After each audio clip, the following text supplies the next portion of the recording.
Hello, welcome to the Swatches live stream. We're on episode number 8 now, so we're going to be continuing looking at some of the submitted artwork that the community has sent in through the Swatches Discord. So let me move this down a little bit. Forgot I left that video larger.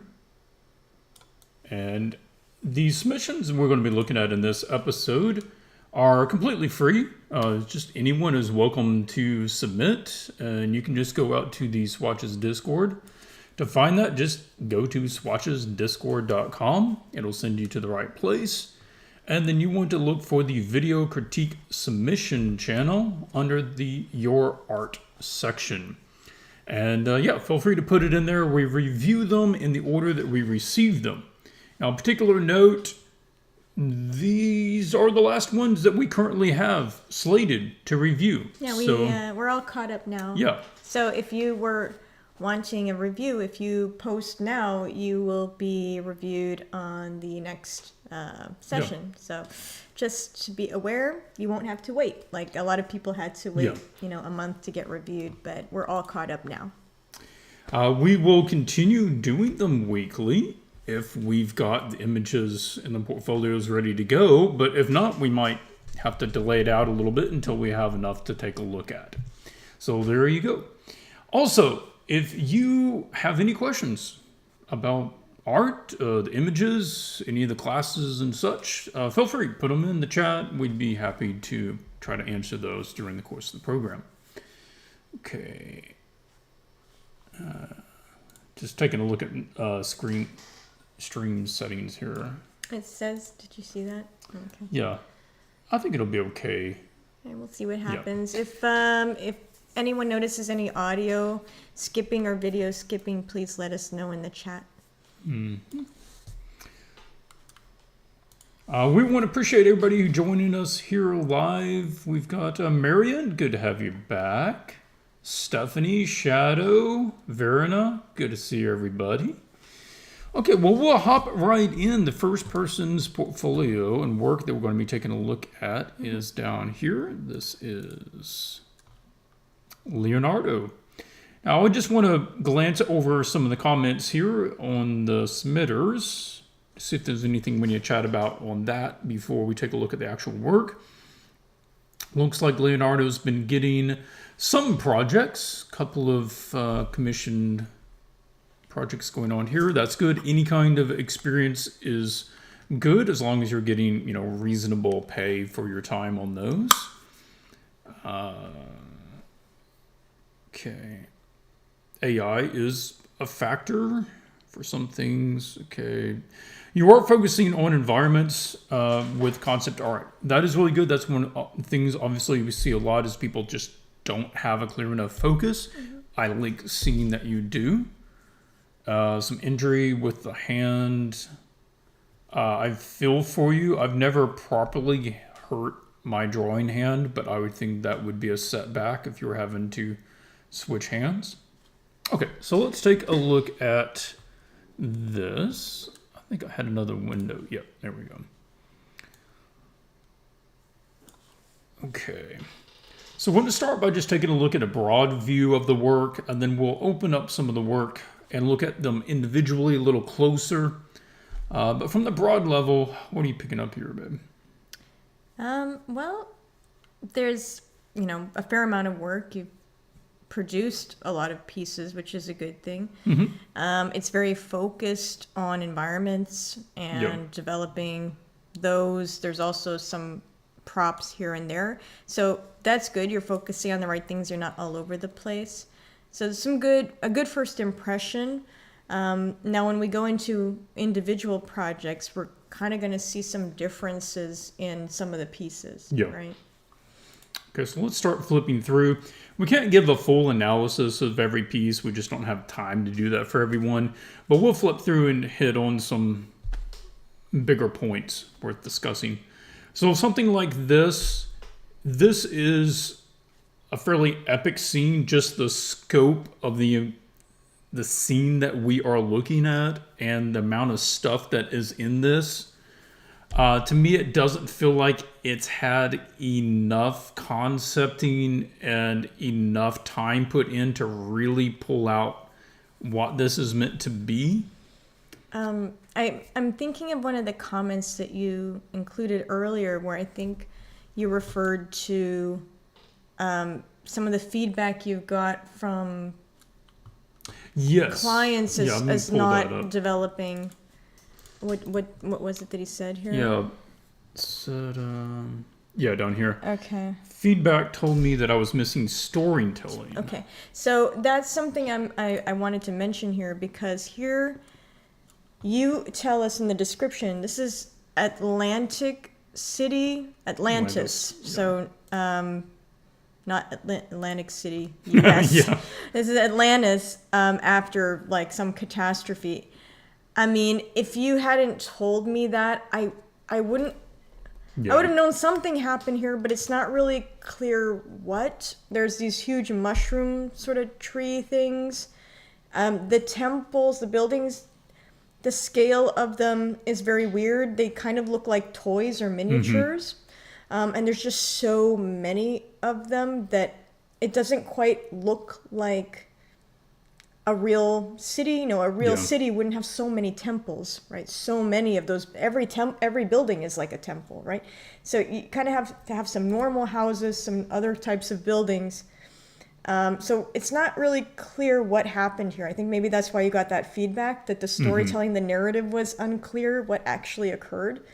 I think maybe not going so big with it might have helped. Like, we only see maybe one street or a couple of streets that are crumbling or have earthquake, fault lines in them, or something that would let us know what happened.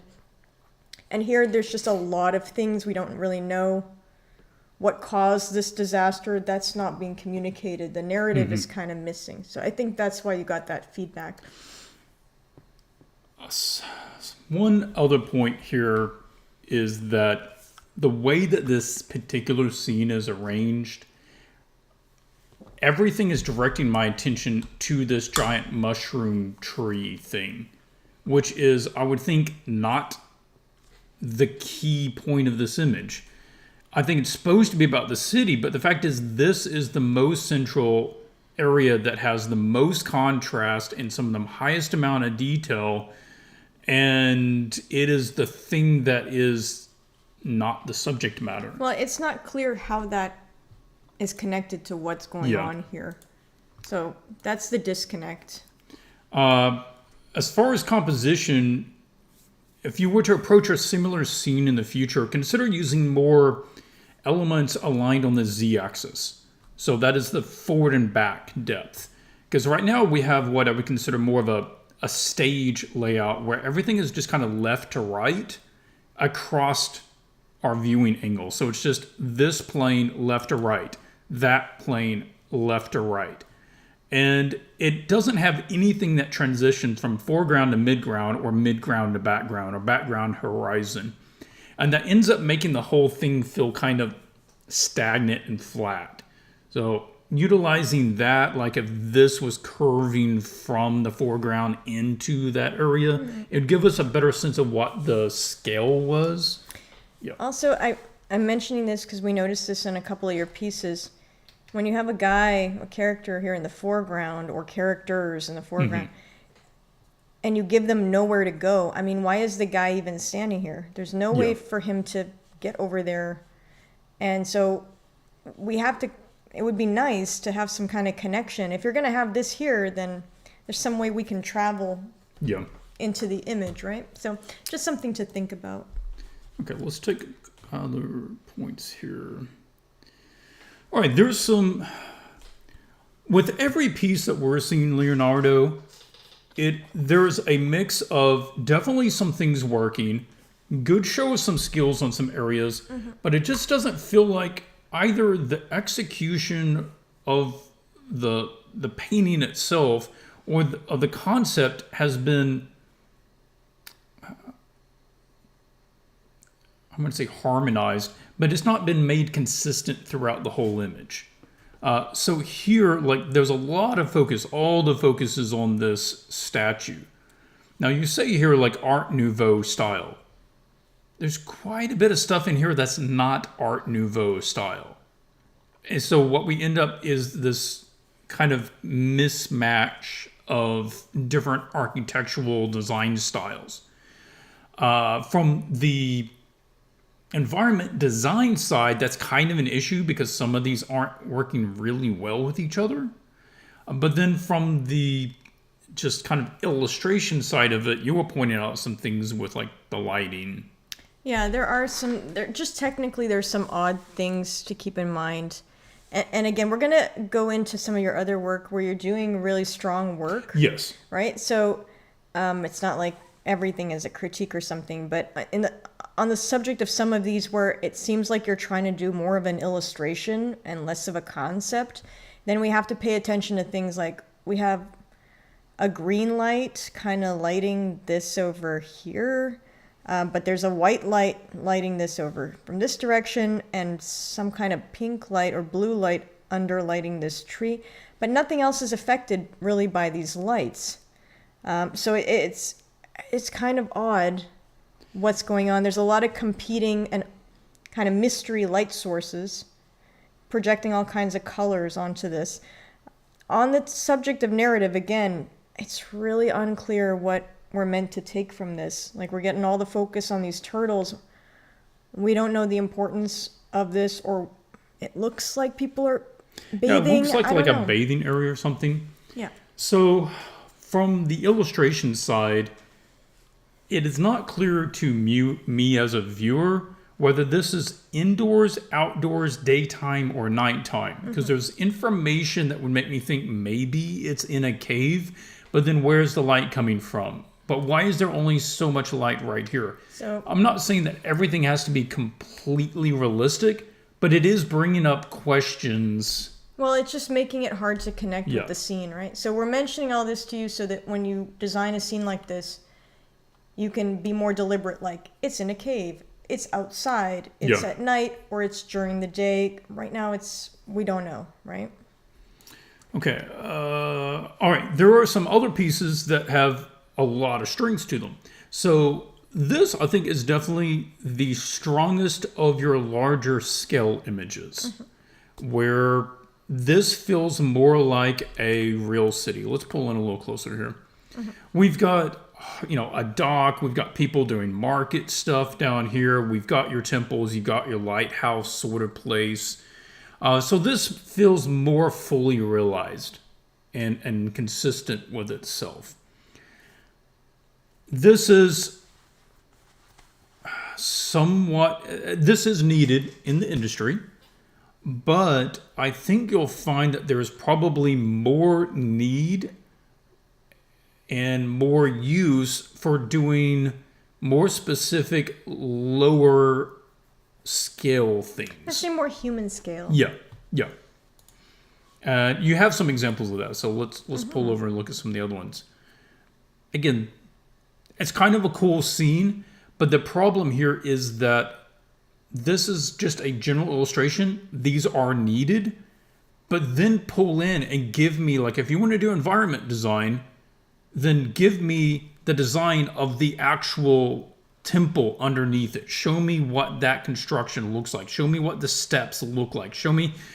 Those are the specifics. People will pay for the specificity because those things have to be modeled out and they need to know exactly what those things look like.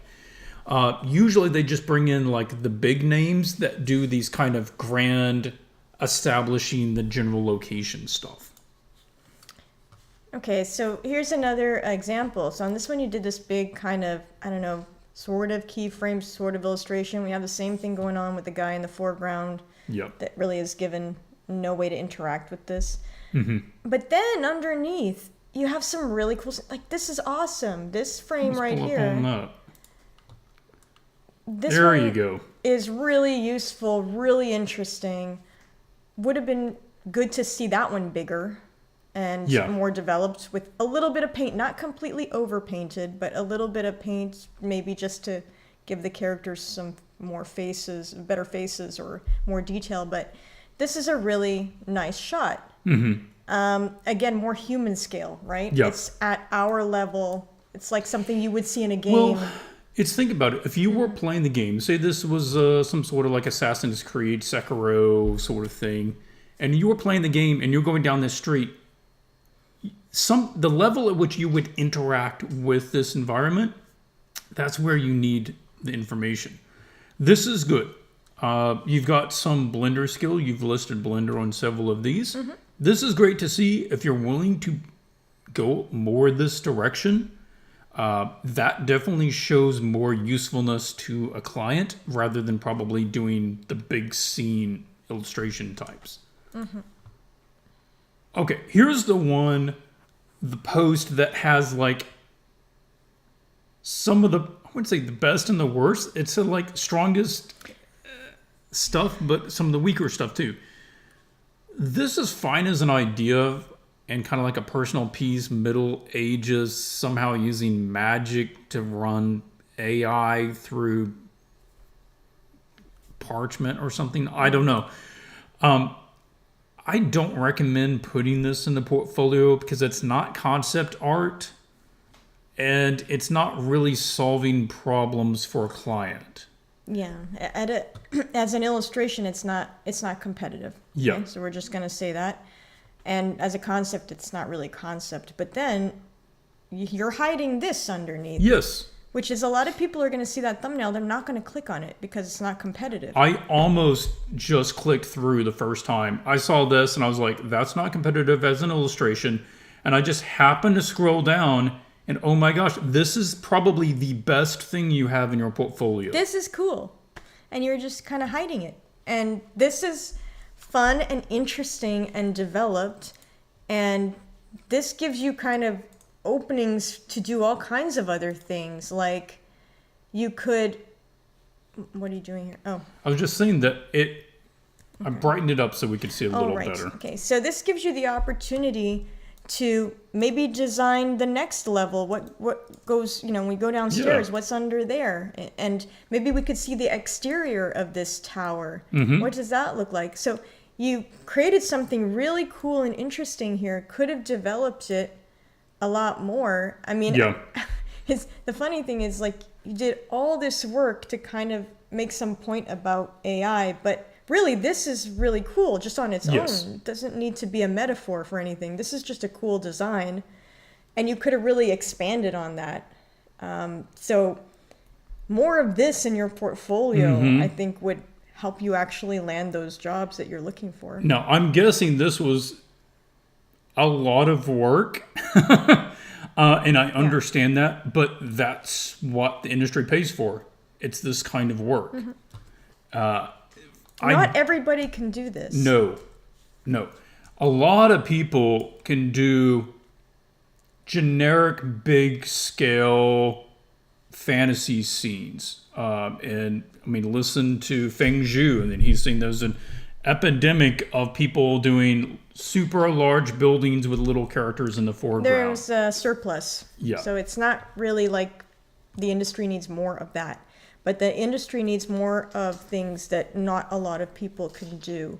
And this is one of those things. Do yourself a favor, just make this kind of edit, brighten up those colors, push some more saturation into it. Maybe this is supposed to be a darker place. For your sake of your portfolio, brighten it up so that people can look at it. If it were me, I'd use this as the cover for my banner. There's a lot of great detail in there. Throw that baby up here when this finally loads. That's a winner. That piece is a winner. Up here. It's way stronger than this one that you have up here. Yeah. I would personally drop this piece. Don't try to compete in illustration against the illustrators who do this. Do what you're doing really well, which is this. Okay, this is kind of secondary. Again, like, I would consider just having that maybe as a secondary thing. Again, it's like, unless you're trying to get work doing that thing, like doing animation, then don't put it in. And I don't think that's what you're aiming for, and I don't think that's who you want to compete against. So we consider dropping it. This is good. These are cool. Yeah, more developed, and more of those would be good. This is also very awesome. Yeah. Consider splittering this off, making it another post. Again, boost up the color a little bit. I know it's supposed to be a dark place. But where is this? Is this like another room Yeah. of the other tower? Is this like the underground part? Can we have that connection? Can we see the layout of this room? So that would be a way to add value to this project, make it more attractive to employers. All right, quickly going through some of these other things. This piece isn't selling me. I don't think it's one of your stronger pieces. I don't have time. There are technical things just about the way it's lit and laid out and stuff. I know you probably spent time on it. I would consider dropping it because this technically is more useful, more marketable to clients. Same thing for this. It's not at the level it needs to be to compete against what it's trying to be. So I'd consider dropping that. I would drop, honestly, all the illustration stuff, like the big illustration scenes, because they bring everything else down and you have high quality work. The gun seems fine to me. I'm not a 3D modeler and I don't design guns. It looks good. With my limited knowledge of guns, it looks good to me. This is solid. I think this is a good piece. Definitely would leave that in there. This I'm iffy on. I've seen a lot of really good cyberpunky, futuristic. And one of the problems with this is like I don't know where the focal point is, and I can't at a glance understand what this building is, and I don't know the importance or the function of this building. And same thing here. This feels, from a technical execution size, half finished because we've got a mix of regular lines, there's little, I think, photo bashing bits in or painted bits in. I feel like it might have just been stronger to either leave with lines and flats to show the design that you designed the place, or it needs to be fully rendered. It sits in an odd place right now where it's kind of in between both. And again, this is another one where big scene, no clear focal point. I don't know what I'm supposed to look at, and generally even in these scenes you need something that's anchoring the scene. Right now you can feel your eye just going around looking for something, and it's just landing on all these details and shapes. There's no clear indication. You have some diagonals pushing us here, but then there's nothing here to look at. So okay, these are fine to show as part of the concepting. I would consider putting this at the top. If I didn't scroll down, I wouldn't even know that this was down here, and some people don't. So I would consider leading with that, and then if they want to see the process that you went through, then these might be under there. This seems pretty well done to me, and that's a decent piece. Okay, I can't spend too much on.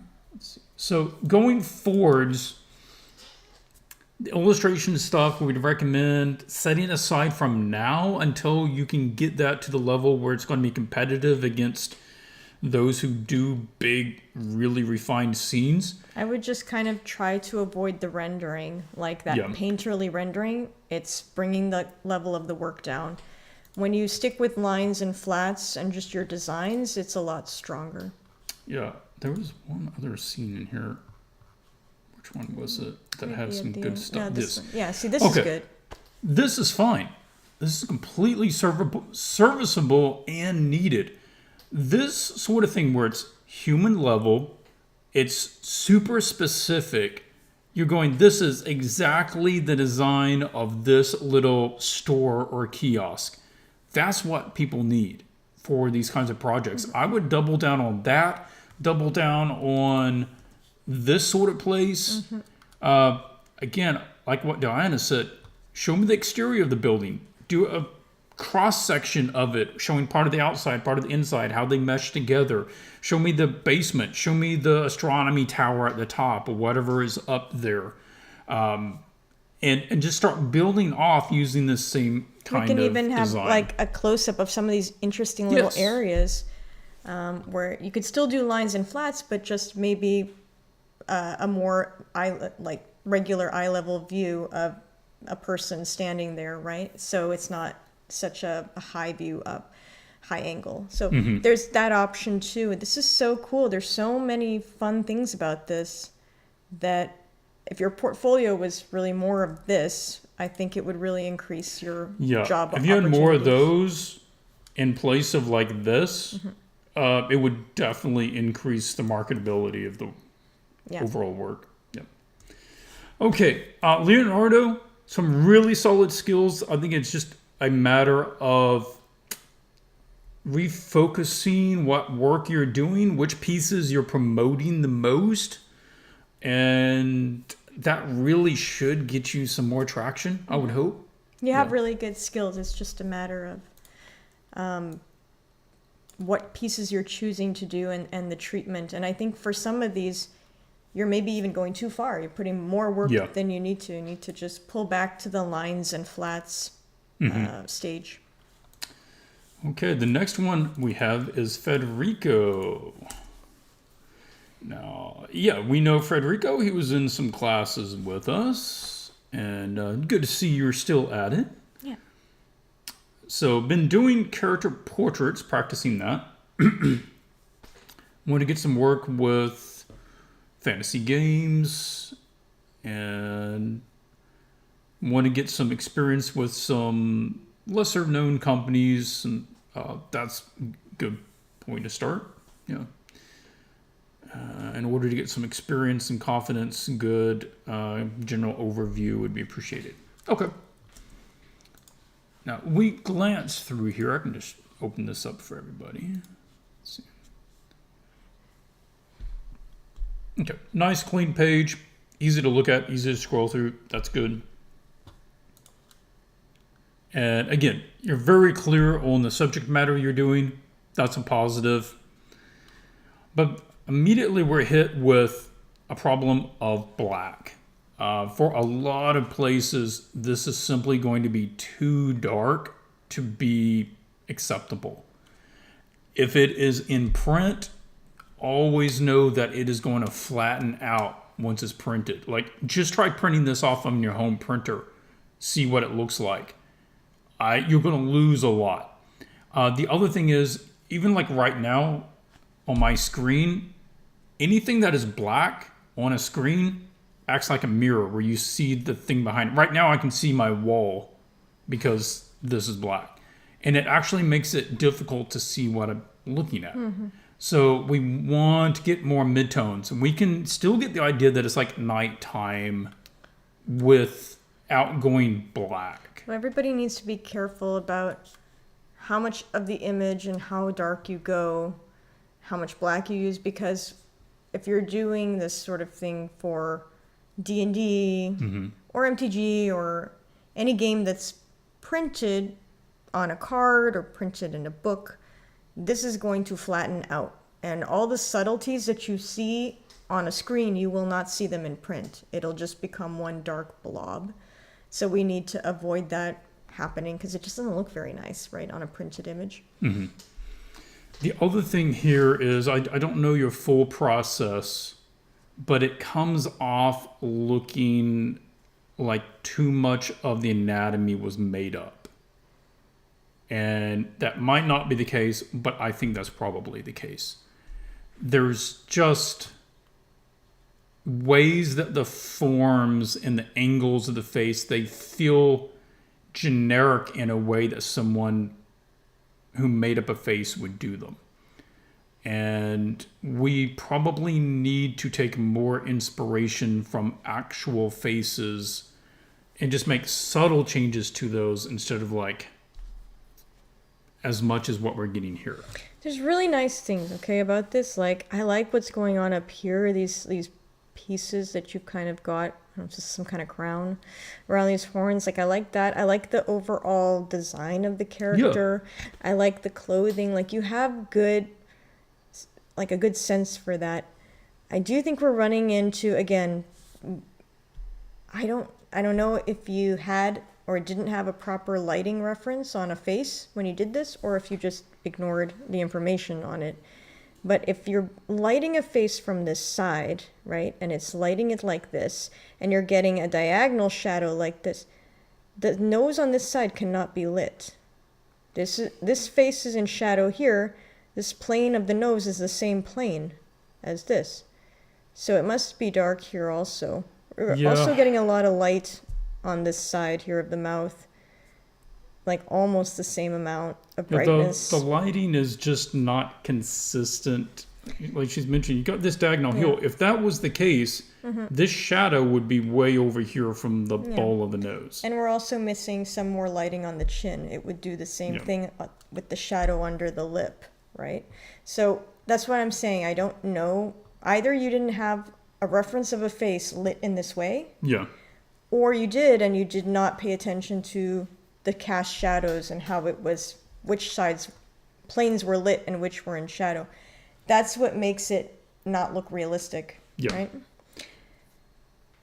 This is much better. This one is really good. All right, this one is on track. This is beautiful work in here. Some really nice stuff here. Beautiful colors in here. Yeah. Getting a lot of nice skin tone here. You're running with a lot of mid-tones, which is keeping it, printer friendly. That's nice to see. There isn't any significant things that I think need to be fixed on this one. So I'm call that one good.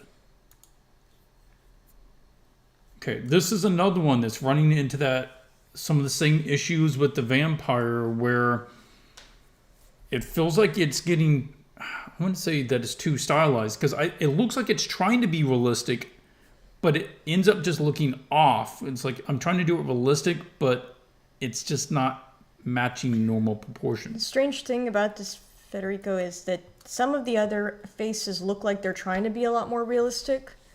Yeah. Like this one. But then you have this one where I'm not sure if you're really trying to go stylized, because that nose is very, very small and pinched, very small mouth. It's like it almost wants to be stylized. So I'm not really sure what your intention is. I would kind of decide on a direction for what your style is, how you want to be known for doing characters. If you want them to have this sort of look, that's kind of going to be expected from all your characters. Because if you get hired on a project and some of them look really photographic and realistic, and then some of them look like this, the client's not really going to know, what to expect from you. So on this one, I don't know. I mean, this one does not have correct proportions like the previous one. The eyes are very far apart. The nose is really, really tiny and tapered in. Mouth is really, really thin and small. So the proportions are all over the place. It almost looks kind of alien in a way. Almost doesn't look human, those eyes, right? It's almost creaturey. But then you're not indicating that it's a creature, so I'm guessing that that's a stylization choice. Yeah, you're just ending up in this odd place where it's unclear what's intentional and what's not. And that's why it's hard to give feedback on some of this, because I don't know what the vision was that this was trying to be. On a technical note, and I've seen you do this on a couple of pieces, be careful about highlighting some of these planes where it looks like they're coming forward, really pointy in those areas, and it's not natural, even if it's a stylized character. Yeah, it gives the feeling like this is coming up, and then it dips down here, and then comes back up. Yeah. And it just doesn't do that. This is more rounded in the front. So, again, even if you're going to stylize, pay attention to your references and how the form is lit. Okay. I like this dwarf. Yeah, there's some nice stuff here. I think this is one of the stronger ones. There's some really good dark hair work here. Getting some good texture in here. That's fun. Again, it's an issue of I don't know how effective it is to make the eyes so small. Because if you got the entire sphere of the eye is only that big, which is like half of the width that I would think that it would need to be at. And so again, it just makes it look odd because the eye is like extra tiny. I think the eye could be tiny if the brows were, and this brow bone were more proportional to that eye size. But it's like the orbital cavity is so huge, and the eye is so small that it makes this odd scale difference there. Small thing just with alignment. The head is at this angle with this left side being noticeably lower. And since the beard is coming from the chin at that angle, the end of the beard and the pieces here would be at the same angle. But we've got it at the opposite angle. So that means like this part of the beard is 2 sections longer than this part. It just throws off the tilt. Okay. But I wanted to point out. I did not mean to close that. Go back. I can't. Reopen the closed tab. Just right click on there. Reopen closed tab. Yeah. Here. Yeah. Okay. That hair, your hair work is always great, and your costumes look good too, and your skin coloration is always great. So I just want to point that out. That like might sound like we're picking on you or nitpicking, but a lot of what you're doing is right and very good. Okay, so just wanted to mention that so you don't think that like we're saying everything is wrong. No.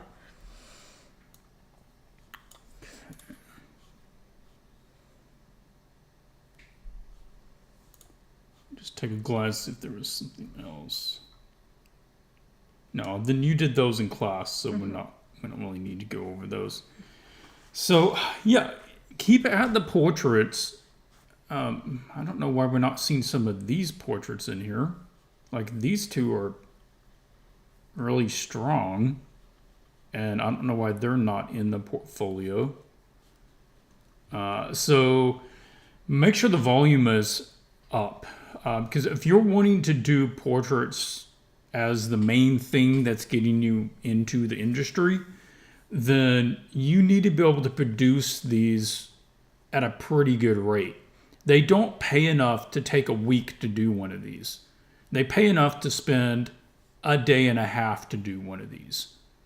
And I know you want to take more time when you're making portfolio pieces, but I think it would, like, we recommend just doing more volume, because at the rate that you're going, like this number of pieces is not going to get you where you want to be at the at good enough speed. It's going to be very slow. And like I talked about in the character portraits class, for character portraits, if anybody wanted to get into this, most of the time you don't use fancy lighting. And we're getting a little fancier here with like moody side lighting with blue tints and dark shadows and this sort of thing. Most of the time it's like this. Yeah, or like that. Or like this. It's pretty much 5/6 full lighting, balanced light, just so that the character's faces stand out. You can really see what you're looking at.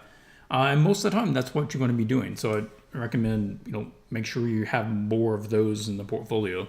This is a personal preference, like in terms of presentation. But personally, I don't think these little colorful rectangles behind their heads really adds anything. Like, I think they would just be stronger if they had kind of a light gray background behind all of them, so that we could just focus more on the individual faces. But that's, a presentation thing. It's not a mistake necessarily. Yep. Okay, we've got some more, but we'll take a look at this question before we take a look at the next portfolio. Marion said, talking about that, I always wondered, in your experience, does the AD modify your illustrations with the printer's information in mind, or do you usually do it yourself? I tend to do it myself by increasing the brightness by at least 10% and trying to stop the darks from flattening too much, but I assume the ADs of MTG D&D have more specific knowledge about the printers they use, so they might do it themselves. I don't know for sure if they make edits. I've not noticed them making any significant edits. I think most of the time they're just assuming that you're going to balance the image correctly before you give it to them. I have heard of other companies doing that, of getting in there and making like actual edits to your painting, changing colors of things, or changing the levels. So there are companies that do that, but I've never noticed D&D or MTG doing There that. was one piece that I had the most significant error is that there was a mid-ground character that they changed his, like, there's two mid-ground characters, they changed their tunic color. And it did look better, but I think it also might have been just a game thing was more consistent that those people were wearing a particular color, and we just didn't catch it during the process. Okay. But I don't really see them like editing values or lighting or I haven't noticed tones or anything. No. Okay, next we have, I believe, James. Yes. So James said he's been doing a lot of D&D private commissions. That's a good place to get some experience. Been working on the indie game studio, doing some concept art. A lot of that's under NDA. Most of the stuff on the portfolio is currently private commissions and personal work. I want to get better at doing fantasy illustrations to get bigger companies. Any advice on improving the work? Trying to improve drawing skills, dynamic posing, because that tends to be boring, and costume is something you want to get better at. Okay.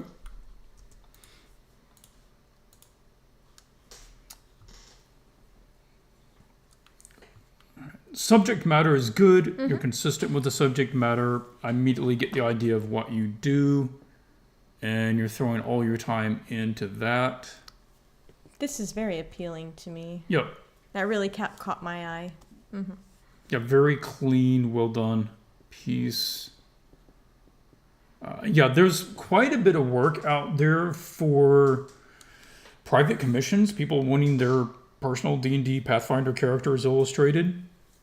So if people have, aspirations of working for like D&D proper, that's a good place to get some experience and see whether you actually like doing that or not. All right. Even from this level, I can tell you that the standalone characters like this Dragonborn guy and this character Druid or somebody down here, those are looking and like this here. These are looking at a higher level than the scenes. Okay, even from a thumbnail read, the scenes are not competitive as scenes currently. Now, I'm sure over time you can get there, but I don't know that I would start trying to pitch that yet. I think this character is super cool. Like, this character just by herself, on a white background, standing straight, not at a tilt, would be very strong. As a scene, it's just not as... I know it's a whip, so he's not done yet. But it looks like you've already done a lot of work on this. And it's not really landing as a scene. And part of the reason why it's not landing as a scene, there's two reasons, right? We kind of touched on that earlier when we were looking at this piece, is the lighting. So the lighting is very... just kind of nice. It's kind of a nice, almost daylight, fully lit scene, but then there's all these like ghosties and things coming out. So it's meant to be scary, I guess, and maybe meant to be in a dark environment, but it's just extremely well lit. And ordinarily that would be a good thing, but in a scene like this, what you're trying to do, it doesn't feel like it is appropriate with the narrative. There's a clash between what the design of everything is and what the lighting is. This is a very positive lighting, very neutral, balanced. Everything's really well lit. It's like 3/4 lighting, except for everything's like super demonic and dark, which you would expect to have a more nefarious kind of lighting to it. So in that way, it doesn't have a consistent mood throughout the image. Yeah, so we're kind of getting a narrative disconnect too, which is the character is just kind of passively standing there, just no expression on her face. I'm not sure if those skeleton creature thing, ghosts are coming to attack her, or if she's like controlling them. I think it would, if she had like some kind of menacing expression, and maybe she had like purple magic coming out of her eyes, and maybe purple magic coming swirling around her hand, and the ghosts had some purple magic in their eyes, you know, like this, then it would be like, oh, she's controlling them. They're like minions or something. Yeah, my guess is like she's summoning them from the axe. This is a minor thing, but it does stick out to me, and I'll mention it. This axe handle or scythe or whatever it is goes up here, and then it like drops down and then continues back here. So those do not line up, and that looks odd. Now, it might be designed that way, right? There might be some kind of... Maybe. But when you paint it like that way and the viewer cannot see that change in direction in the item, they think it's a mistake, right? So just keep that in mind. So narratively, if these things are all connected to each other, they should be connected with the color so that we know. Yeah. With the purple magic. But I love her design. I just want to point that out. Very cool. Let's look at some of the others. Arthas. I think that's Arthas. Warcraft. Super dark. It's probably a way to just add some tone in the background. You can keep most of him shadowed, but we do need some kind of half tone in the background for him to stand out a little bit. Otherwise, what ends up coming across is I'm trying to hide from rendering. But I don't think that's the case. I don't think that's the case, but it can give that impression if you don't handle it quite right. Too dark. Yeah. Yeah. So I like this guy too. I like his design. I think that, again, the background is kind of letting you down. And I don't know if it was you trying to integrate him into the background, but he ended up with this almost kind of metallic skin. So I don't know if that's on purpose.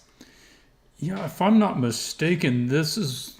I forgot what they're called, but they're like dark-skinned dwarves from the underworld. Are they supposed to have metal skin? I remember there was something different sure. about them. They have like a different tone of skin. I don't remember what it is.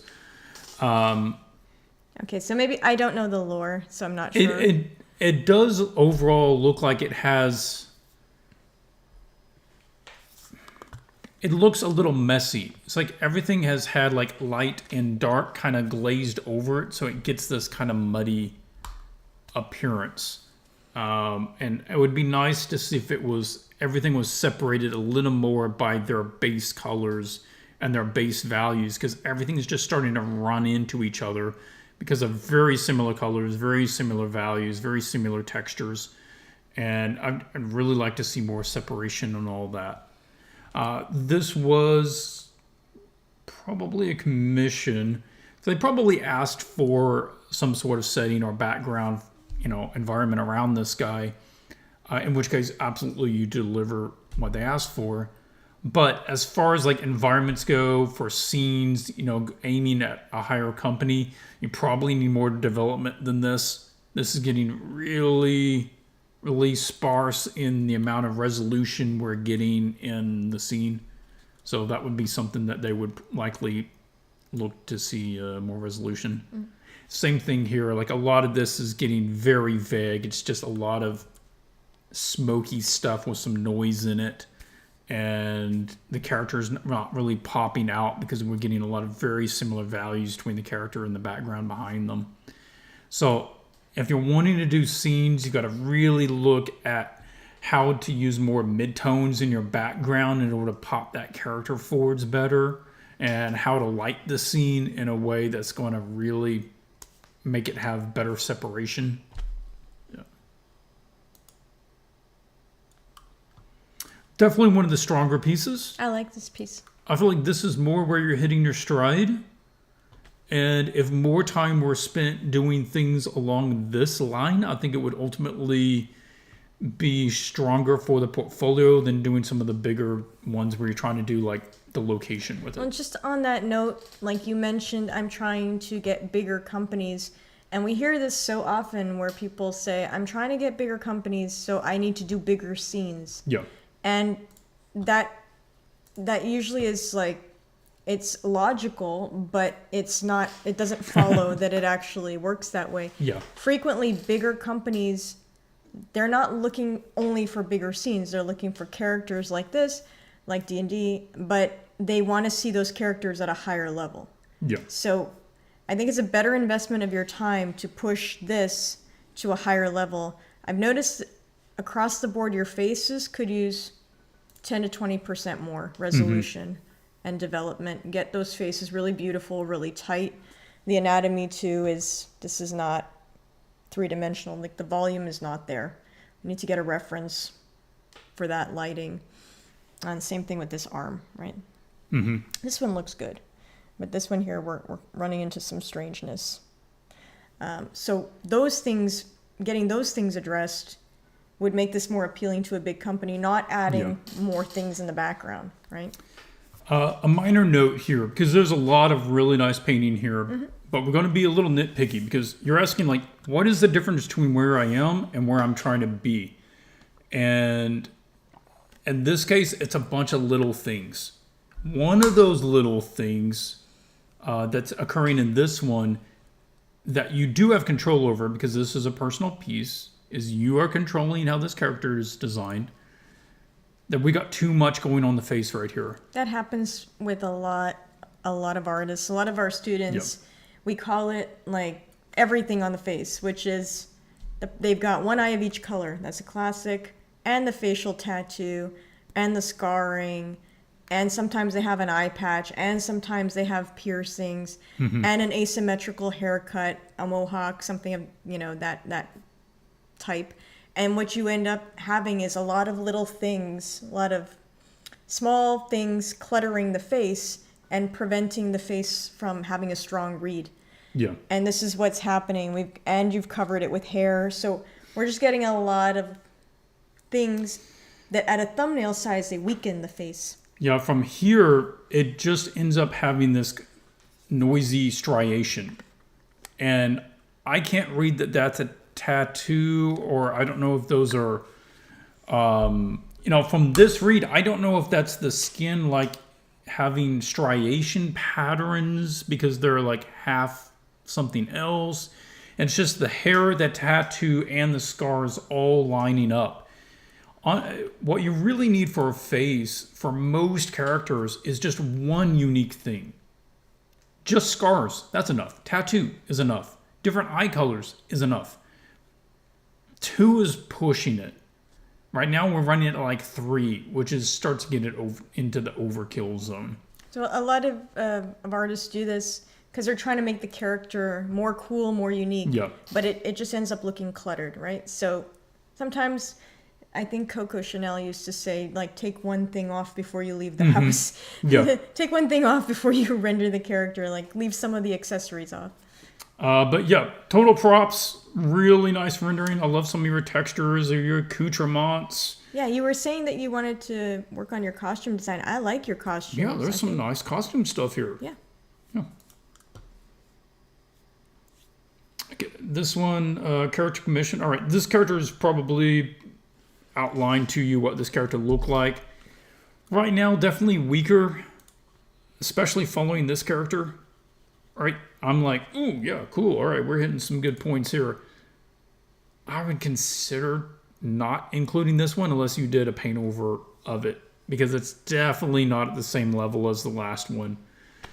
If you have the freedom, depending on how your commission contract went, and you wanting to push it, I consider trying to push it, make it a little more interesting, make it a little more refined. Otherwise, I would consider turning it off. His costume is quite basic with the cloak.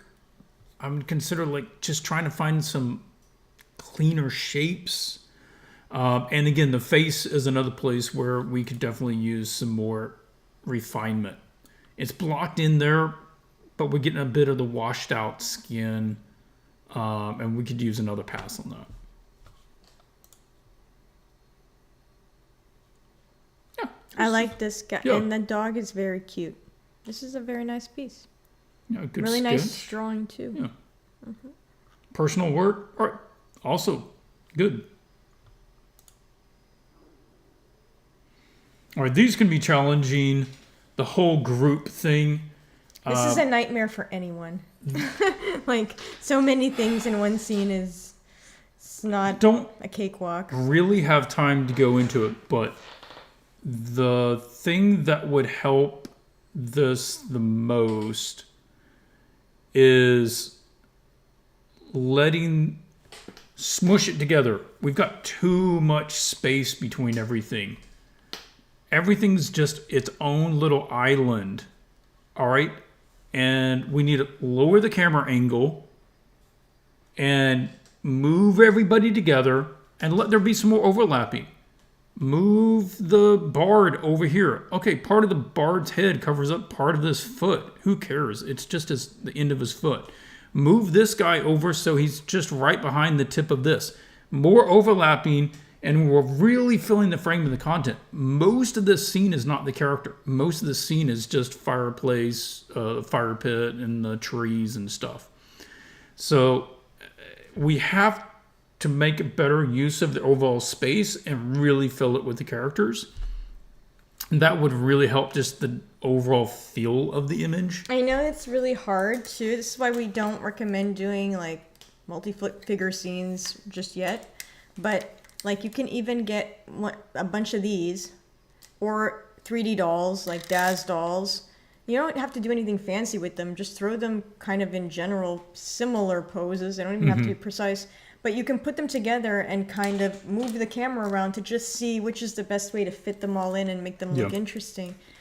Otherwise, the alternative is putting them all separate like that. I do recommend start saving. I started one for D&D groups. There are particular ways that you want to arrange groups of characters and kind of get an idea of what the dynamic is, right? You look how close they are. This was front and back of a book, right? Yeah. So you just be looking at the edge right here. Smoosh them all together. There's enough overlapping, but they each have their own area. All right, so that's cool. Like this. Really filling the frame with the content, but they also get to stand out, each with its own kind of color tone for its area. So save some of those off. Look at how they're utilizing the space, how they're handling the composition. Or just do what I do and never do multi-figure scenes. Yeah. Because it's too much headache. Okay. So, James, I wish there was one simple thing to tell you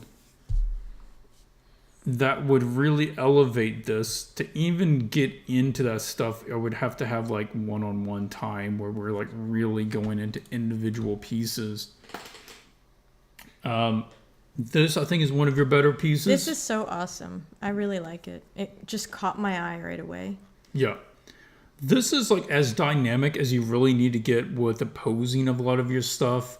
Most of the time you don't need like big action-y kind of poses for these kind of character illustrations. This sort of semi-flat lighting is perfectly acceptable for this kind of illustration. It's great. So that's fine. You don't necessarily need to get into trying to do a lot of moody, atmospheric sort of stuff for these kinds of images. Even this is getting probably more complicated with the lighting than is necessary for a lot of things. You will see some people that do these. Well, let's do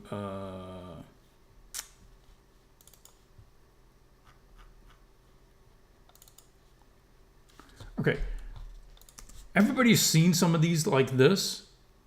I'm not 100%. I'm like 98% sure a lot of this is done with some sort of model where I think that they have some kind of reference that they're, getting in order to get the idea of what the lighting is. I'm sure not everybody, but some of this lighting is really subtle, really accurate. And if you're trying to get that, then you might want to use a DAZ model and set it up with a costume and light it, because that's where you can get the kind of subtlety necessary in order to do it correctly. And it just looks really correct. Yeah. And they're super impressive. And if you want to aim for that, that's fine. But do the steps necessary for you to reach that level. If you already have done a bunch of them, maybe this person hand painted these, but maybe they also had some references to look at as far as, what these look like. And maybe they didn't paint over the reference. I don't know the process. But I definitely know some people are using dolls in order to get this sort of effect. So just think about what your process is, what their process is. You expect similar results if you use a similar process, but maybe not if you're using a different process. Okay. Going forwards, I would lean into the ones that you're already doing really well. I think it's this character is good, this character both good. Those are two of your stronger ones. Mm-hmm.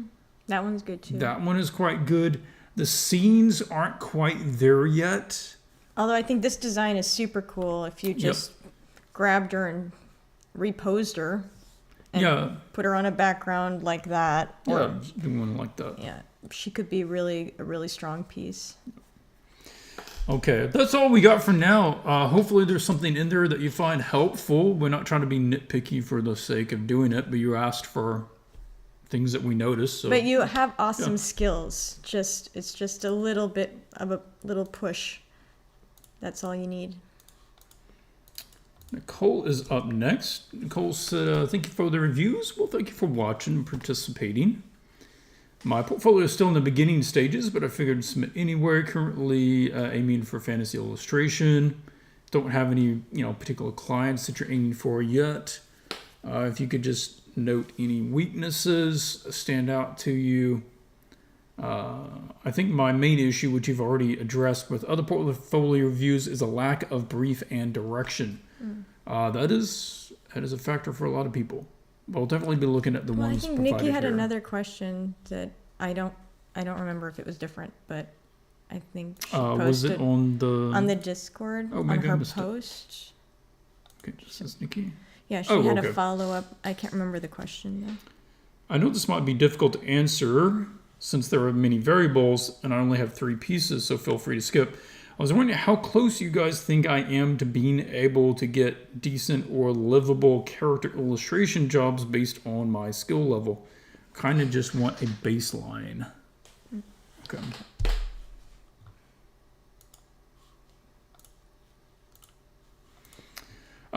You've already mentioned one of the biggest things. It's just not a full portfolio.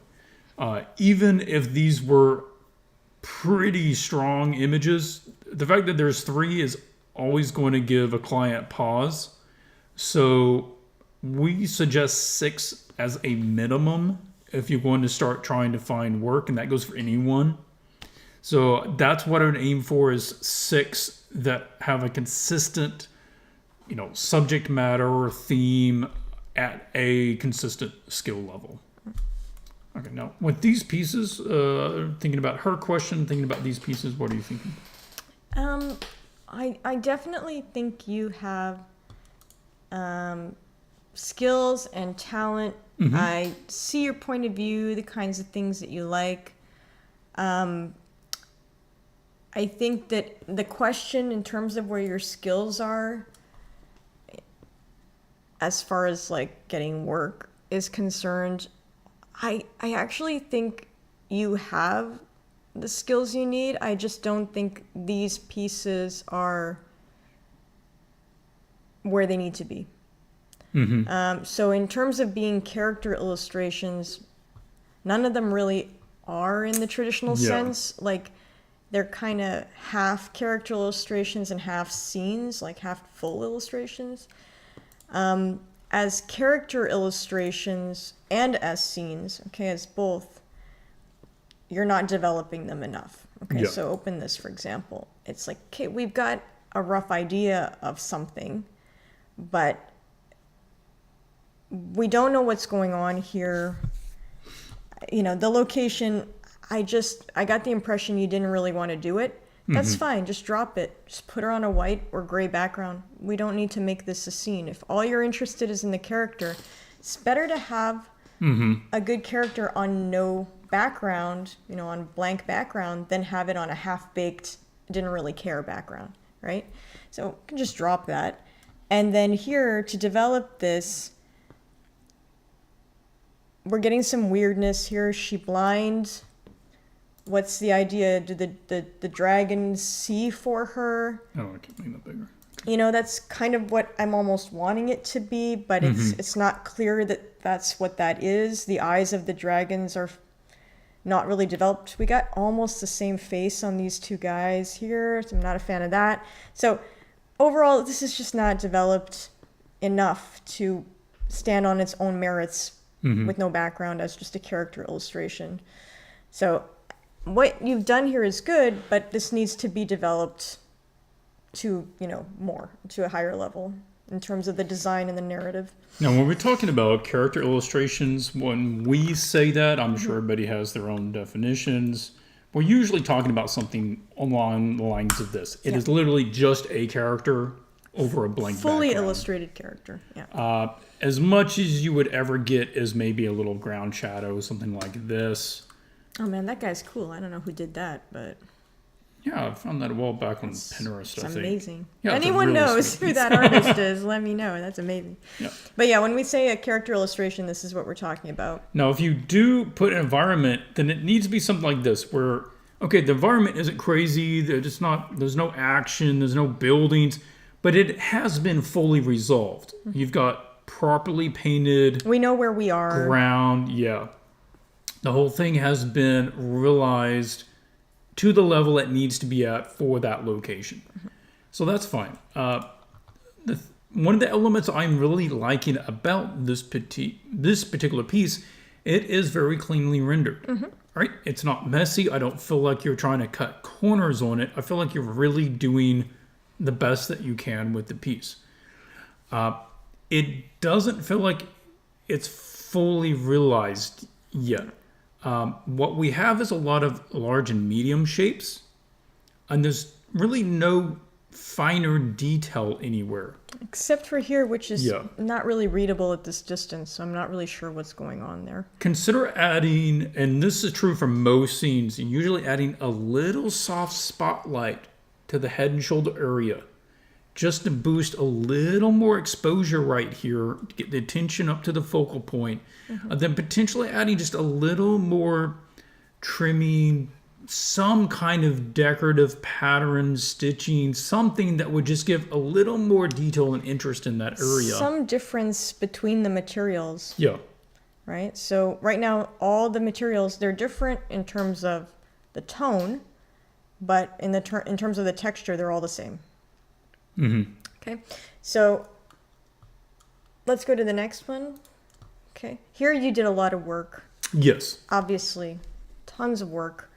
But we're kind of running into a situation where it's not fully working as a scene, but it's also a little bit too developed to be just a standalone character illustration. Yeah. It's already too much going on. So the main issues with this one is, first of all, you got beautiful rendering, lots of nice detail. I feel like you really went in here and developed a lot of these things to an interesting level. I like that. We're running into posing and anatomy weirdness. Yeah. It's a little bit of what we call the starfish, where every limb is kind of out doing its own thing. And the overall gesture doesn't really work. So we're getting a guy holding a sword in this manner, which is very strange. The width of the body for the size of the head doesn't look like the right proportions. The arms look too short for the size of the torso. So we're getting obvious kind of proportion problems, right? Yeah, there are proportion problems.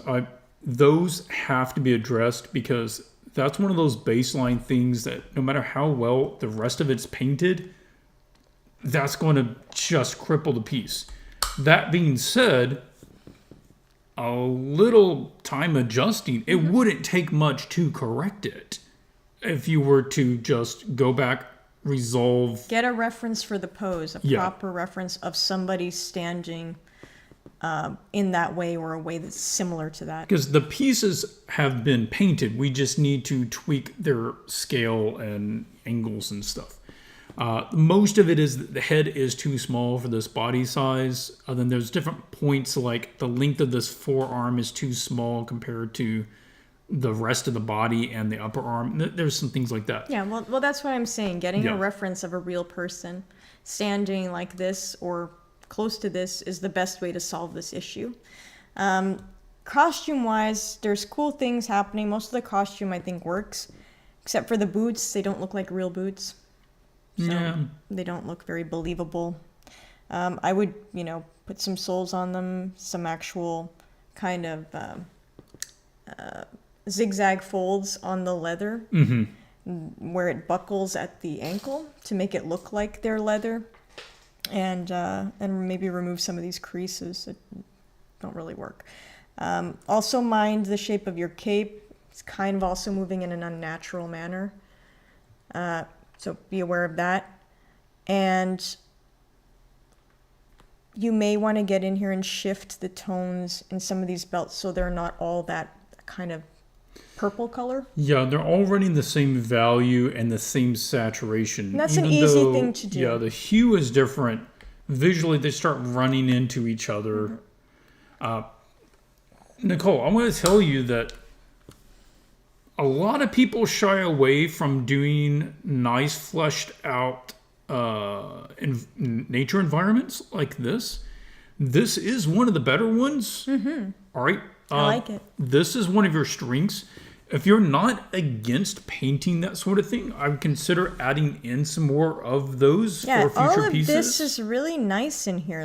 All of this background here is really, really nice. The trees have really nice twisty curves to them, have good character to them. You're controlling your values as they go back. So that is one of the strengths, I feel like, of this piece. But you got to adjust for some of these other things. And same thing for anyone. If you're ever doing a character piece similar to this, take a moment before you start painting and stand in that literal pose you're putting the character in. Can they balance like this? Does this feel like a natural pose for someone to be in? And not only that, it's like we test it and go in front of the mirror. And, can I stand like this? And does it look good?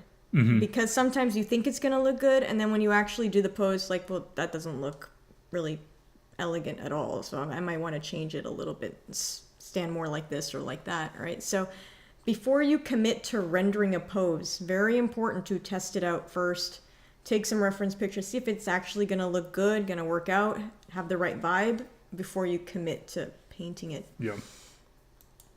Okay. So similar thing as the first one, we have the beginning of an idea here, not fully fleshed out. The angle is too low to be a character illustration on its own. You would need to be a little bit further up, higher eye level, because you're going to get a lot of distortion. As an illustration, again, it's a bit half-baked. We're getting some suggestions of an environment, but we don't know where we are, when we are. Not quite sure what this is behind her. Yeah, I don't know if that's a graphical element or whether that's a physical thing that's existing in the scene. So we've got some beautiful rendering, some good intuition. I feel like you have natural taste and style, but then there's just not putting enough thought into some of the narrative elements. We've got a tentacle, I think, coming out here. But does it belong to her? Whose is this? It's just kind of one out here by itself, not connected to anything. So just strange things like that. I think this could be a really cool character design, a character illustration just on its own. Yeah, it looks like it was from an existing Okay, I know of the name RuneScape. I don't, never played it. I don't know how accurate this is to the character. I would follow the general rule of fill the frame with the content.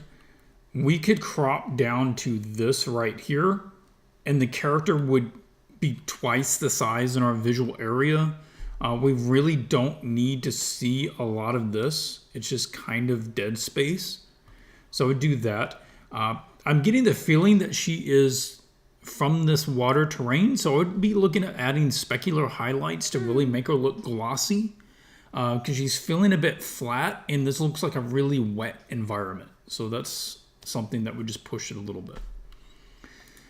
Okay. Across all that, Nicole, you're showing some excellent controlled painting skills.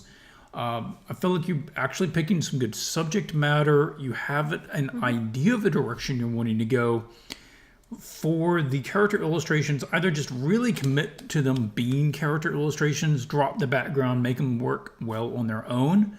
I think working, like you mentioned, working from briefs would be really helpful, to just practice following specific directions on making a character for someone else. So that would help. I think, I don't know if you need a class. I think a mentorship would definitely help.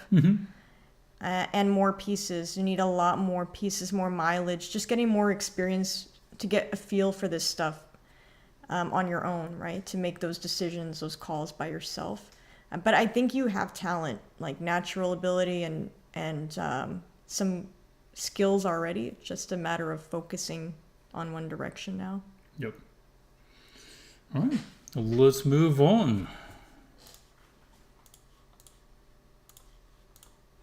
We have Ilia. Unless we have questions we need to take a look at. I don't think so. Marion says you should reverse Google image search that. Oh, image. yeah, I probably can. Yeah. I don't have it on my computer, or I would do it. I'll look it up afterwards. This is the 3 years of hobby freelance CG practice. I'm an architect and trying to improve my drawing skills by teaching myself and looking forward to official Warhammer artists. Always trying to use an ability to ask for advice from professionals from industry. Okay, Ilia, hey, congrats on doing, architecture. That's pretty awesome. Why do you want to do this if you're already an architect? What our rule of thumb that we say is, if you want to do illustration, can you tie it into something you're already good at and know? Obviously, that would be buildings for you. Maybe he doesn't want to do buildings. He does them all day and maybe just wants to do Warhammer. Let me close that. Okay, so we have the work here. Very clear. You like Warhammer. This is what you're about when it comes to art. I like that. It's focused. You're not being sidetracked by anything else. For someone... Oh, Ilia's here. Hi. Excellent. If you have comments or questions, since you're here live, please drop them in.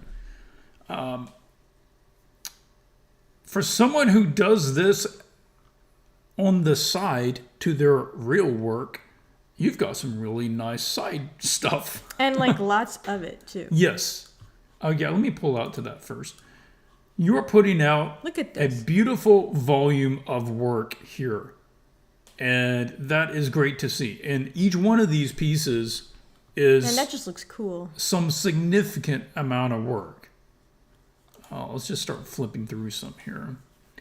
For some nice material painting here. I particularly enjoy some of the sheen you're getting off of the paint. That's lovely.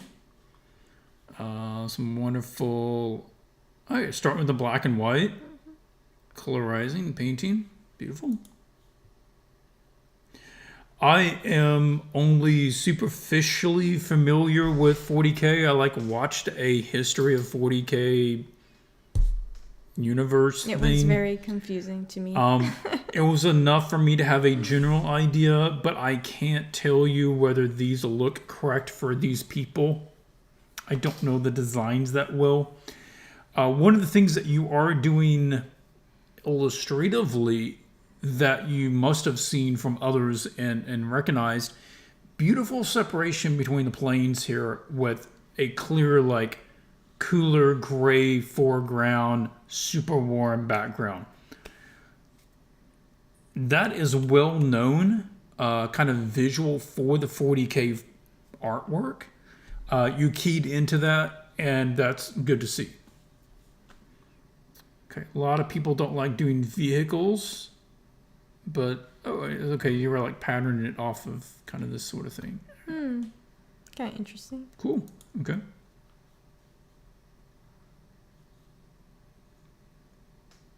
Okay.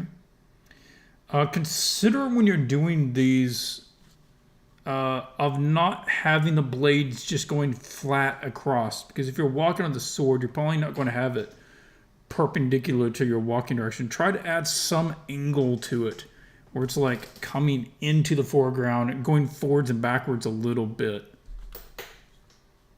Otherwise, dynamic lighting. Okay. Again, I hope that that's the right design. I don't know. We're trusting you. I'll trust that that is correct. Like, this is some pretty complex stuff. I really like some of these characters here in the composition. You obviously have strength when it comes to composing multi-figure scenes. This is a limited skill that a lot of people don't have, and it takes a lot of thought in order to arrange things to look well when you get a bunch of people doing a bunch of things. That is a positive that I'm definitely seeing here. An issue artistically is that this background is getting really light behind an area where you're having magic going on, which is a light source. And so we're not getting nearly the visual punch out of this electricity that we could if this background was allowed to be a little darker. It can go a little darker. It'll still be lighter than the foreground, but it's a bit too bleached right now. So if we had just like the tone that is behind her was behind this area instead, other than that yellow area was behind her, she would stand out because she's darker than that yellow, but the magic would stand out because it's more light than this gray. So it's a little shift there. That sort of thing would make it pop a little bit better.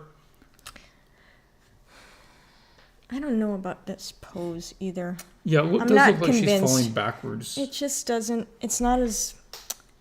I know that you wanted to have her pointing more that way compositionally. I think that makes sense, but just the pose doesn't work for me. You know, it's kind of odd that the two main characters here that are in conflict are leaning away from each other. I would rather see them leaning towards each other. They're both going in with an attack towards the other one. Yeah, like maybe she had one hand on the ground and the other one out, and she's kind of forward or something. Yeah, that's the only thing. It's kind of have a tangent here happening with this hand and her ankle because of the way she's posed. So honestly, I would consider zooming in on them a little more. I don't know that we need this guy, or we can shift this guy closer, cut out this area out here, shift this character over here, cut out this section, and then we get more focus on or we could even down have in the action. This guy lower. Yeah. And then, let these be into each other. They're aggressive towards each other. They're not trying to move away. All right. We're just being nitpicky about one particular It is scene. awesome. Some excellent stuff here.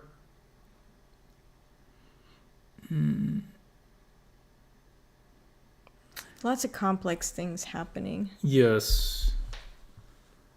Some of the stuff, I mean, there's various things that you could do to improve the overall look. That works pretty well as a, standalone character illustration.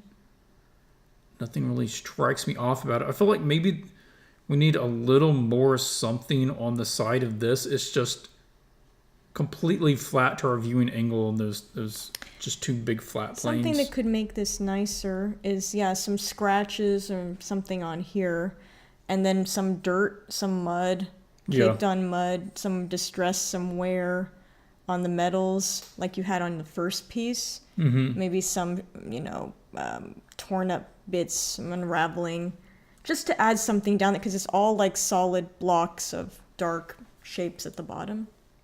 Just a little suggestion. Okay. This is very cool also. All right. This stuff takes so much work. It's working, though. For this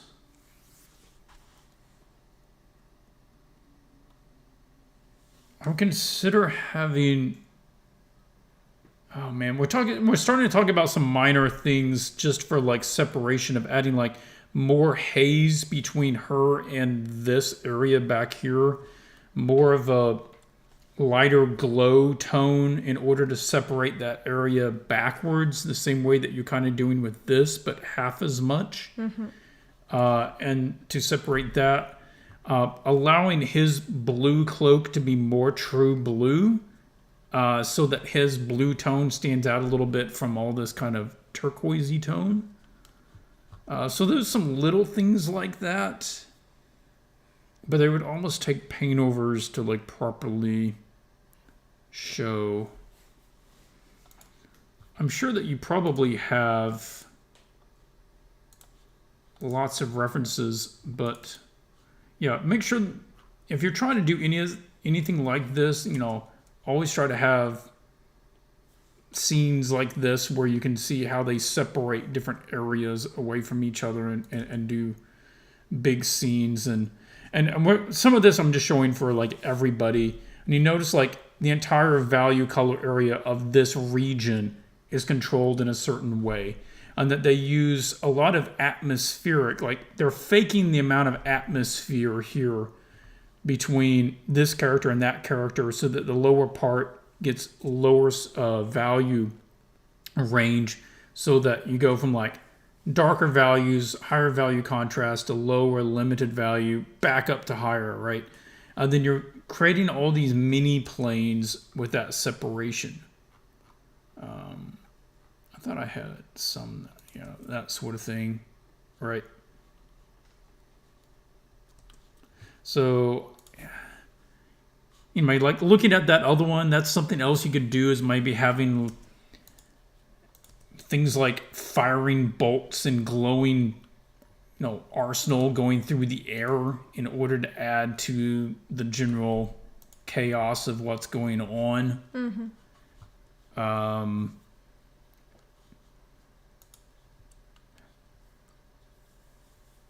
Yeah, there's already some advanced stuff going on down here, the way that you're lighting this, handling this. Almost need a session just for Ilia. Yeah. This is so complex. Yeah, if you're interested in that, Ilia, I think there'd probably be a lot of people interested in knowing, like, how do you push some of the scenes like this. I would be open to doing some paint overs just to show how to handle some of the lighting effects and stuff on some of these. That's not to say that you're not doing well, because man, you're doing well and you're putting out a lot of work. Like this, we've already looked through like a dozen pieces. This was 6 months ago. Wow. So obviously you're doing this on a consistent basis, and a lot of it. And a lot of complex poses. Yeah. And a lot of complex angles. Like you're really advanced. I don't know if you've looked for work already. I feel like you could probably get some work. I don't know how hard it is to get into Warhammer itself. I've not worked with that particular company. So I don't know how picky they are or what quality necessarily their threshold is. Like this alone feels like a really well done piece to me. Look at this. Look at all this stuff. Yeah. You are doing a really excellent job of scaling the amount of detail as it goes back. And if the other people notice, like, Ilia is starting to use a lot more silhouettes as it goes back. Really intelligent. So we're getting shape read as it goes back without the same amount of detail and resolution as the foreground, which keeps a really nice separation. I think he's okay with it. You want to do like Ilia Warhammer 40K special? Oh yeah, yeah, we can talk about that. Yeah. And did you ever do this? Is visual looking art? Yeah. If I told, yeah, Marion, I'm on the same point. Like, if I didn't know this wasn't official, some of these I would assume that it was.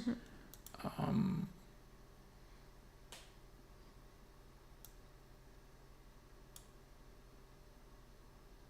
Yeah, Wow. like this sort of thing. I mean, come on. You know what kills me is that he just sat down and did this for fun. It's amazing. I don't know if you worked from a brief. If you are wanting to work professionally, I do recommend trying to work from a brief before you work with your first client, just so to you know practice. the difference between how you go about doing a personal piece and how you go about trying to read somebody else's brief and fulfill their vision. So I don't have any 40K briefs that I have wrote, Maybe but we should have made some. yeah, potentially, maybe I'd need to make some for the community, because we have been seeing definitely an uptick in the interest in the 40K franchise.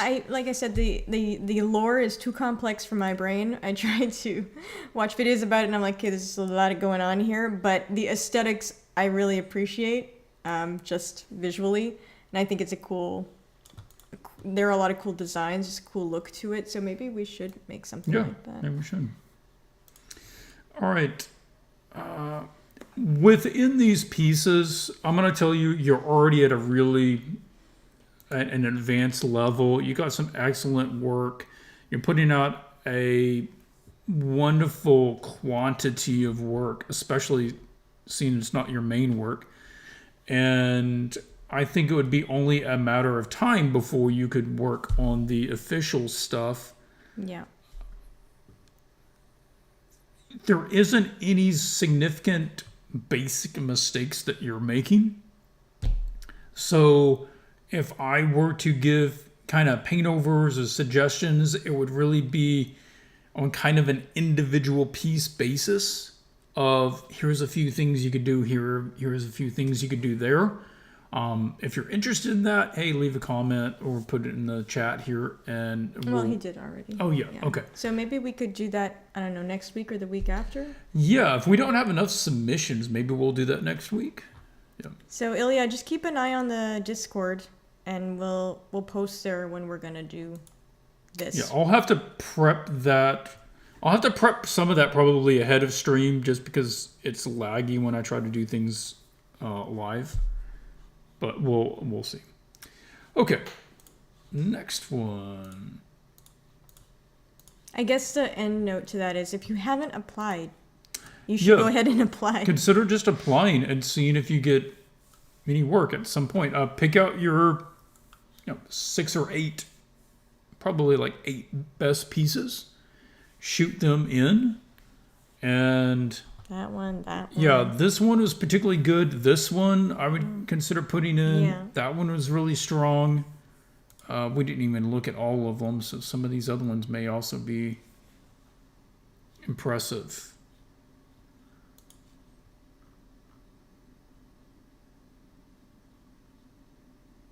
Yeah, probably putting in some of the standalones as well. You need just let them know you are interested in doing that as well. Yeah, submit it in. Nothing says you can't, submit another one in 6 months or a year if you don't get it. But you just never know unless you actually send it in. So. Hugo is the last one we are looking at. Hugo said, illustrator based in Brazil. Hey, cool to have another Brazilian. We have a lot of viewers from down there. Main focuses on fantasy illustration. Been managing to get some commissions for book covers, some odd and end jobs. Aiming for Watsy Paizo, Fantasy Flight. I've always worked more on environments and natural landscapes, but I'm doing a push to include more characters and architecture. Oh, Hugo's here. Hey, Hugo. Oh, Good to hey. have you. I developed my knowledge on anatomy and gesture. Really appreciate some general overview. We'll appreciate you submitting. Okay. All right. There is definitely a particular look your pieces have. Immediately. We are getting a lot of cloudy effect. Everything has a cloudy effect, softness to it. There is kind of like a surrealism to Yes. your work. It reminds me a little bit, some of these pieces, a little bit of Seb McKinnon. It's a bit like that in the terms that it's not, really realistically representational. It's more of that kind of ethereal, symbolic, surreal sort of artwork. So I think that's where you're coming from. At least that's what I'm getting from it. All right. Hugo, you state here that your goal is to land jobs such as Watsy Paizo, Legend Story, and Fantasy Flight. First note is that's not what I see here. Now, it's possible to do work that's a little more unconventional, like more unique style sometimes for Magic. It happens. The issue is the issue is not your style. The problem is that these pieces don't demonstrate that you could do an assignment like the assignments that you would get. So I think in your case, practicing from briefs, from assignments that are like a card art assignment from Magic, or like a character design assignment from D&D, or sometimes you get a prop design assignment. It's just a prop. And you can't really do that this way, right? Yep. In this manner. So if your goal is to work with those companies, you have to find a way to be able to do those assignments to the level that they expect within your style. I'm not saying that you should change your style. Yeah, that's a good point. Is that if you look at, in particular, Magic the Gathering, they have a fairly wide range of styles that they do use from their artists. There was a particular illustrative realism that is their kind of standard style that most of the artists fall in that range. We call that the house style. That's the general style. No, they except outside of that, but you still have to do their subject matter. And that's where we're getting some issues, that I'm not getting the same subjects. Like, show me things that could fit in Theros. Show me things that could fit in the standard D&D campaign with their characters in their settings. Yeah, and I think now, I don't know about D&D so much, but with Magic, some of the art directors are very open to different styles. But you have to still show them, like, I can do your assignment that you give me. So we would want to see some more fantasy lands that look like lands from Magic the Gathering that would be on cards, like Zendikar or, whichever one the lava one is.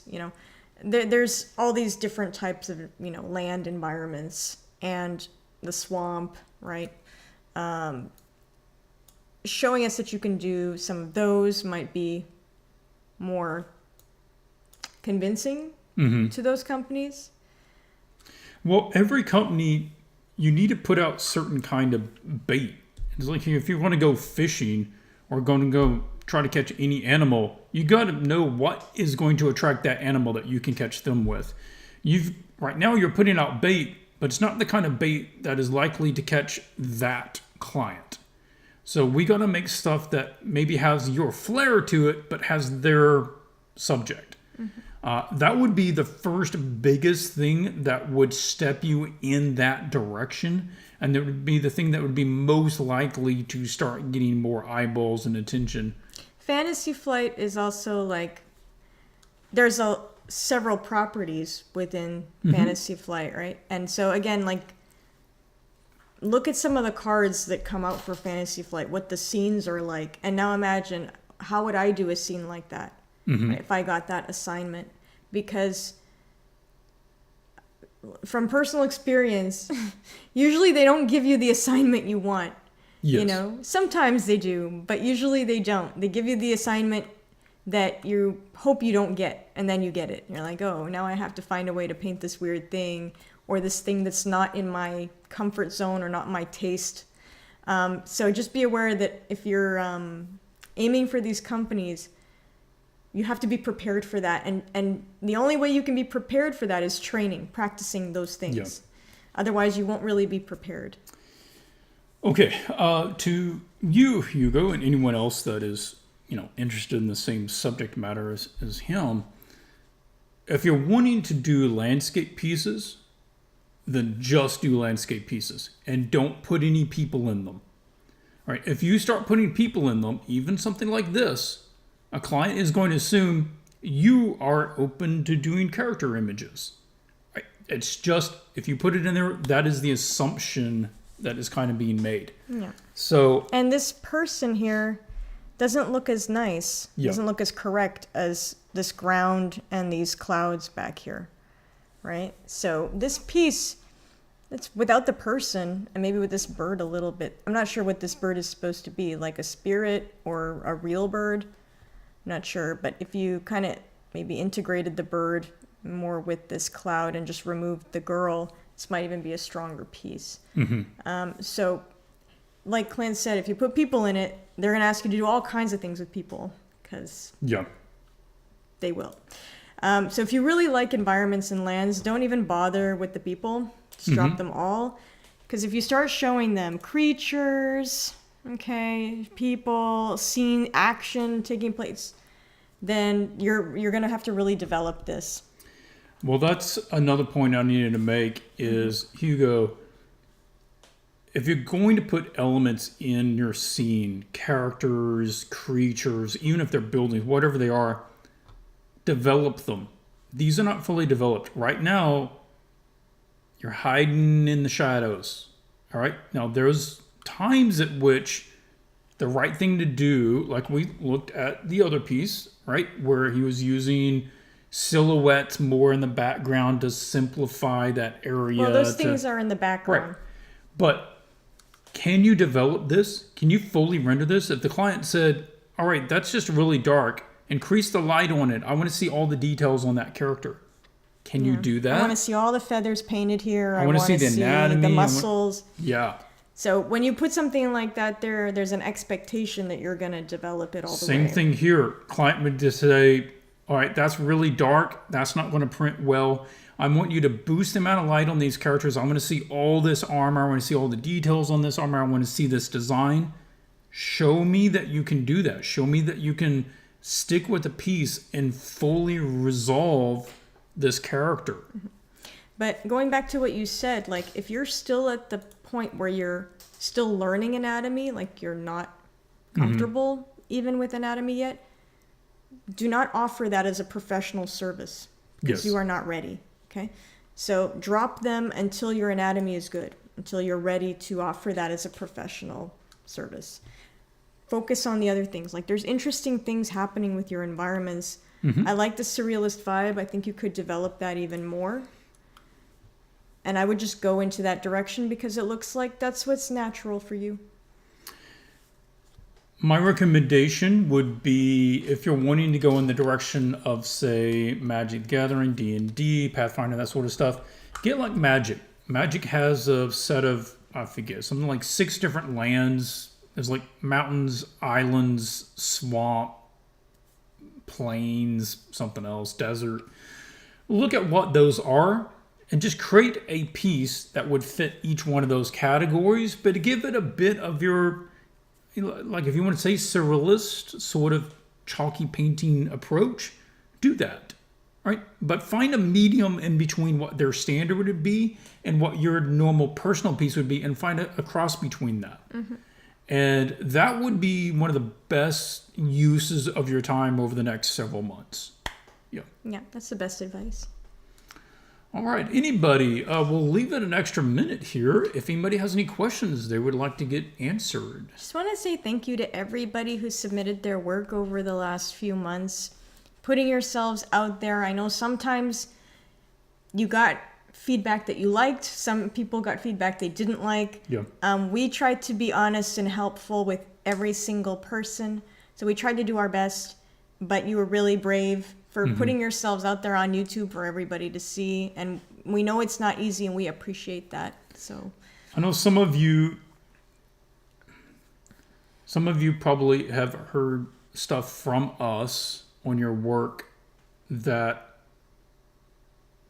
yeah, didn't really sit well with you, but you got your money's worth. You know, it was free. So hopefully, you know, you don't feel like you were outed too much. No, we did try to help. Like, I know it's hard to be critiqued. I cried on my first crit. It's in school, and it was, you know, my feelings were hurt. But then after that, you get over it, and you realize that all the information that you receive on your work is valuable in some way. It's giving you a real impression of how other people see your work. And it's important to know that when you are making work for the public, right? Mm-hmm. So, Shadow said, is it possible to get review of a portfolio for college? I don't see why not. it is possible. We don't review things just for industry. So, yeah, if you do submit it in, just let us know, like, what subjects you're actually aiming for. What college or which is it? college, Or which program? What is your interest in, and do you have an idea where you're trying to go with your studies? Any other questions? Now's your chance before we wrap up. Are you trying to go into animation? We can give you some general feedback. We have neither of us studied animation, so I don't know on that side, but I can tell you maybe if, you know, things are just drawn off or something. Oh, yeah. Frank is such a sweetheart. We appreciate you, Frank. Thank you, Frank. Glad to have you still watching the stuff, participating. Oh, there's not going to be any animation. Okay. Oh, okay. Yeah, that's fine. We sure. Give an opinion Put on them that. in there.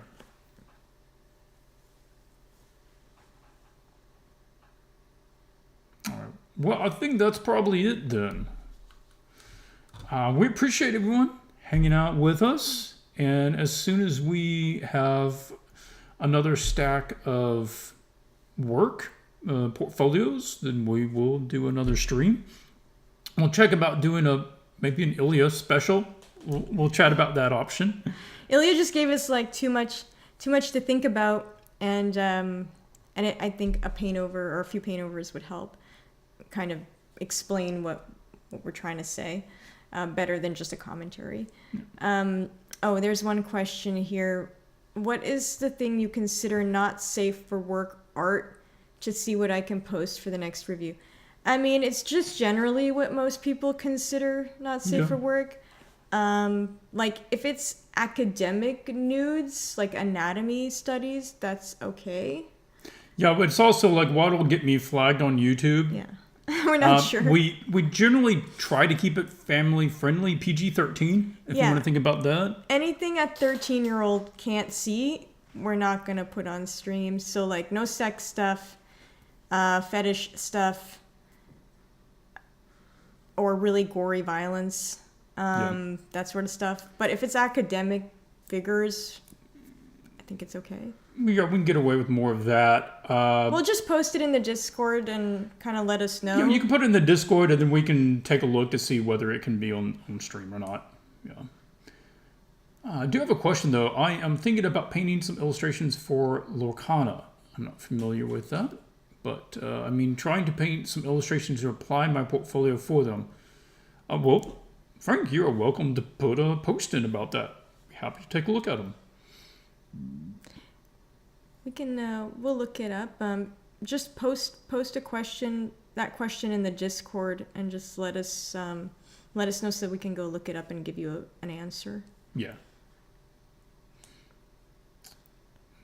Enjoying these a lot. I'm far behind. Thank you for streaming. Well, thank you for watching, and we hope that you find some helpful answers. All right, guys. Thanks for coming, and we'll maybe see you next week or the week after. Just check the Discord, and we'll post about it when we're going to do the next live stream. All right. Take care, everybody. We'll see you later.